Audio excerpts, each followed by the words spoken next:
নমস্কার। আজ আমি আপনাদেরকে আবৃত্তি করে শোনাব কবিগুরু রবীন্দ্রনাথ ঠাকুরের কবিতা যাবার দিন। যাবার দিন।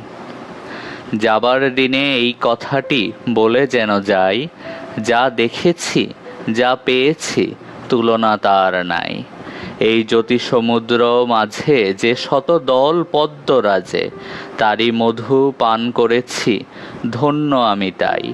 যাবার দিনে এই কথাটি জানিয়ে যেন যাই। বিশ্বরূপের খেলা ঘরে কতই গেলেম খেলে, অপরূপকে দেখে গেলেম দুটি নয়ন মেলে।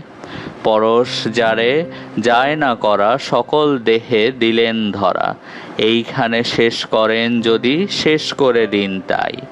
যাবার বেলা এই কথাটি জানিয়ে যেন চাই। নমস্কার।